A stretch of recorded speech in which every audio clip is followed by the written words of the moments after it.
అందరికీ శుభోదయం. ఈరోజు బెల్లం గోధుమపిండి అట్టండి.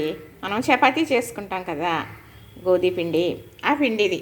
ఆ పిండితో బెల్లం వేసి కొంచెం నీళ్ళు వేసి తడిపేసి ఉంచేసామనుకోండి, ఇప్పుడు ఉదయం తడిపెడితే సాయంత్రం వేసుకోవచ్చు అనమాట. ఈ అట్లు మనం జిలాబీ కొనుక్కు తింటాం కదా, పుల్లపుల్లగా తీతీగా చాలా బాగుంటుంది. జిలాబీ అంటే చాలామందికి ఇష్టం.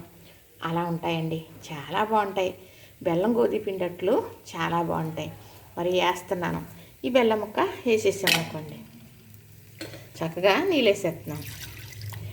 ఈ నీళ్ళు వేసేసిన తర్వాత ఈ పిండి కూడా వేసేస్తున్నాను. ఇది చపాతీ పిండి, గోధుమ పిండి. ఇంకే వేసేసి ఇలా కొంచెంసేపు మనం ఏం కలపనవసరం లేదు కూడా, ఎందుకంటే నీళ్ళకి అది మెత్తగా అయిపోతుంది, ఉండలు లేకుండా తడిసిపోద్ది. అప్పుడు కలుపుకోవచ్చు. మనం అట్లు వేసుకునేటప్పటికి ఏమవుతుందంటే చక్కగా లూజుగా మనకి ఒక వెన్నలాగా తయారవుతుంది. ఇప్పుడు వేసుకున్నామే అనుకోండి, ఇదిగోనండి ఇలాగా నానబెట్టి కలిపిన పిండి ఇది. అలా అట్టేసాను, తిరగేసి మీకు చూపిస్తాను. ఈ అట్లు చాలా పాటగా వస్తాయి, కళకళలాడతాయి. మరి ఇంకొకటి తిందాం అనిపిస్తుంది. చూసారా ఎంత బాగా కాలిందో? ఇలానే కాలుతాయి. అటు ఇటు కూడా ఇలా తిరగేసుకుంటే ఈ అంచులండి నిజంగా జిలాబీ ముక్కలాగా ఉంటుంది. మనం కొరుకుని ఇలాగా తెంపుకుని మనం పంటి కింద పడేటప్పటికి చాలా బాగుంటుంది అనమాట. ఇదిగో చూసారా చక్కగా ఇలా కాలింది కదా. ఇదిగో ఇలా కూడా ఇంత బాగా కాలింది. ఇది ఎంత తాటగా ఉందో తెలుసా? చక్కగా తాటగా మనం లాక్కోవచ్చు ఇలాగా. అంతే ఇంకొకటి వేసేసుకుందాం.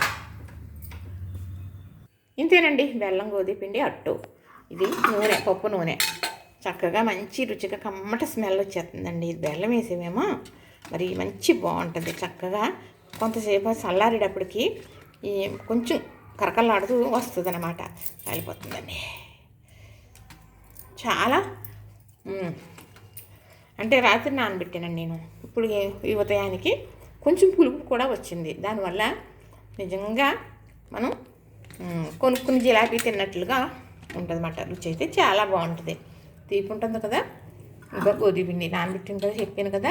ఇంతే, బెల్లం గోధుమపిండి నీళ్ళు వేసుకుని ఇంకో ఇలా కలుపుకోవటమే. ఇది రాత్రి నానబెట్టిన పిండి. చూసారు కదా, ఇది 2 అట్లు అవుతుందండి.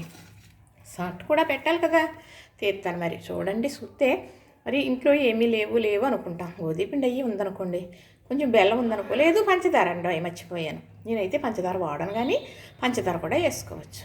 సరేనా? చూసారు కదా, నచ్చిందా? లైక్ చేయండి, షేర్ చేయండి, సబ్స్క్రైబ్ చేయండి.